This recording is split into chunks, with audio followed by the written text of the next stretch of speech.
Hey, it's Danny from projectmanaverse.com, and in this video I'm going to talk about the 5 key top skills of a project manager. So let's jump straight in.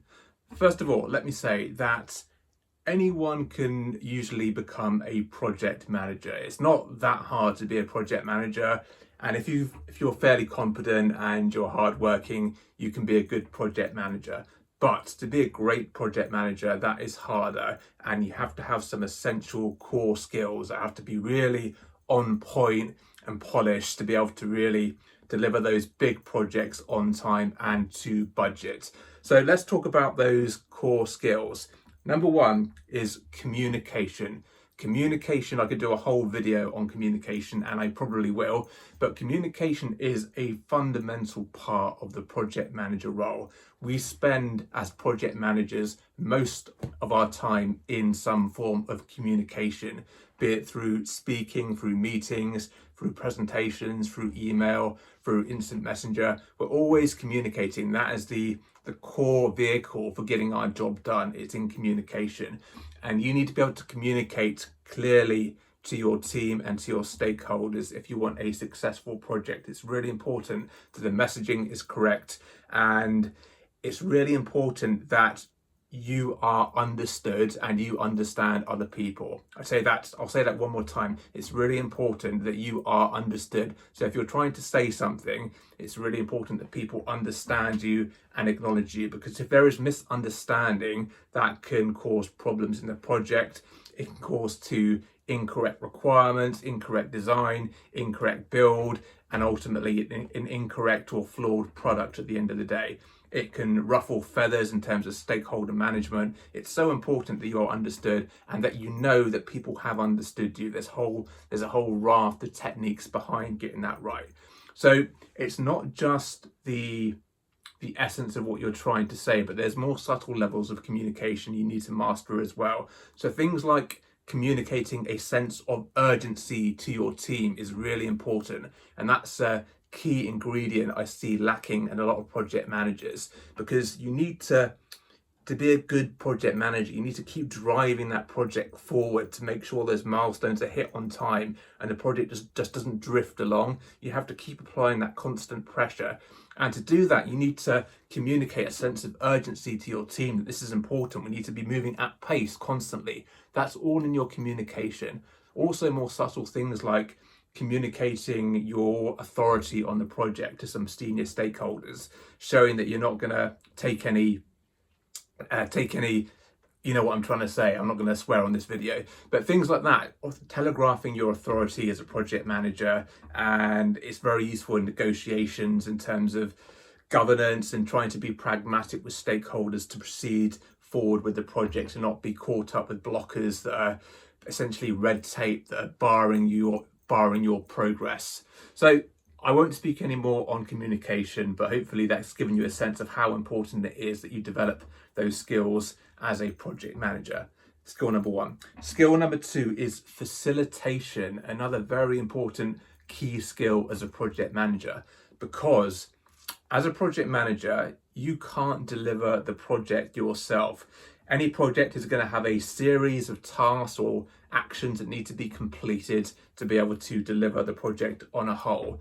And that's where your team comes into play, because you can't do those actions or those tasks. You need your engineers, you need your BAs, you need your architects, you need all those people and all their skill sets. So you need to be able to facilitate the outcome of the project by facilitating those resources. And when you're in a meeting, you need to facilitate those resources, facilitate the conversation to get the outcome you want. It's all about facilitation as a project manager. You can have zero of the knowledge and the ability in terms of delivering the actual activities of the project. You don't need to know them. You don't need to be able to do them, but you do need to be able to control and facilitate the resources, especially in, let's say there's an issue on your project and you need a solution to that issue. You need to get the right people together. Number one, understand who they are, bring them together and facilitate that meeting to produce the outcome, which is the solution to that problem. So facilitation is very, very key. Not just facilitating workshops, but facilitating outcomes. Skill number two.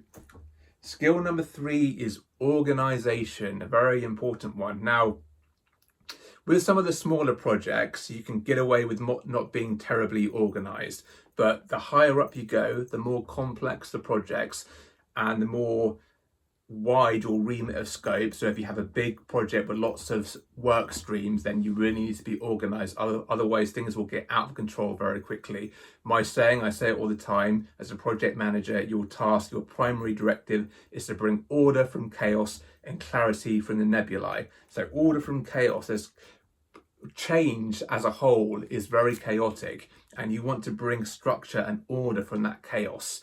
And that's your job as a project manager. So you have to be very organized, because as I say, if you've got lots of multiple work streams and you're trying to keep on top of it all and you're not documenting things correctly, you're not staying on top of the actions, you're not managing people in the right way, things will get very chaotic, crazy, they'll fall apart and your project will fail. So you must be organized. And this is an easy one to develop. It's not particularly difficult. You just have to be disciplined and put habits in place to stay organized, and make sure you can create a checklist and make sure you're doing the checklist every week. Are all your shared folders up to point? Are all the versions of your documents the right versions? Have you got all your sign-offs for your documents?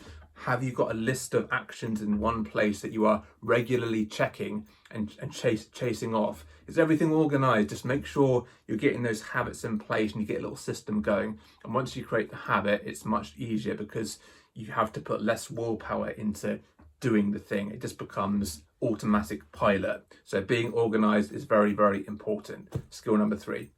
Skill number 4 is being a driver. And I don't mean a car driver or a taxi driver. I mean, you have to drive that project forward. And this is a very important distinction between an average project manager and a very good project manager. I often say that there's 3 kinds of project managers. Number 1 is the most lowest level, and that's the project monitor.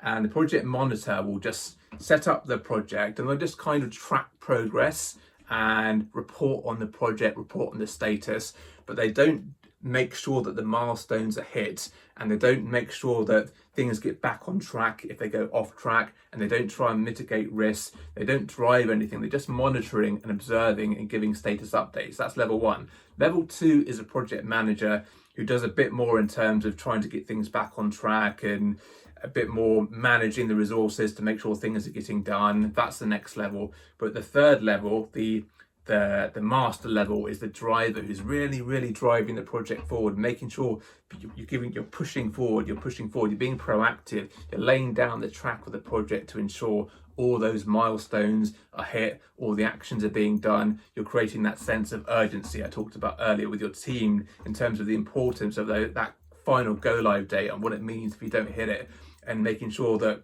everyone in your team is clear on the critical path, the plan to ultimately achieving that go live date. And if you miss one of those milestones, it's going to have a knock-on impact to all the rest. You're conveying the importance of every one of those key milestones, and you're constantly with your team creating that sense of urgency and driving things forward. You're not letting people slack off. That's really important. Being a driver is key skill number 4. Key skill number 5 is your stakeholder management. Stakeholders are basically anyone that has an interest in your project. You can have stakeholders in your team that are doing activities for you. You can have stakeholders out in the business that might be gatekeepers on the project, or there might be the ultimate customers of the thing that you're building. Let's say you're upgrading some software and they use that software in the business world every day, and they're going to be using that once you go live with your product. So they're stakeholders as well. You might have some senior stakeholders, but there's a whole array of stakeholders on your project, and you have to be able to manage each one. You have to be able to manage their expectations. You have to be able to keep them in line sometimes when they're being unreasonable and causing problems on your project. You have to keep them updated, communicate to them often and clearly. There's a whole, again, I could do a whole video on stakeholder management, but if you don't get your stakeholder management right and you're not very good at it, it can cause problems in your projects in terms of things not getting done, things being missed, communications not being sent, and impacts happening on the project out to the business that could have been involved in that will have a negative consequence. And it can also cause blockers, it can cause bad reputation for your project. So stakeholder management is a key part. And that is a bit more of the soft skill, but there's more soft skill elements to stakeholder management, but there's certainly just tangible things you can get in the habit of doing to make sure your stakeholder management is good, like sending regular communications and making sure you identify all the stakeholders to begin with, you haven't missed anyone. There's a lot of stuff you can cover with stakeholder management. Okay, let me just do a quick recap and then we'll call it a day. So 5 key skills of a project manager. Number 1, communication. Number 2, facilitation. Number 3, organization. Number 4, being a driver. And number 5, stakeholder management. That's the video, guys. Hope you enjoyed it. Give it a thumbs up if you enjoyed it, and of course hit that subscribe button if you want to see more videos like this one. I'm doing daily videos, and until tomorrow, please take care.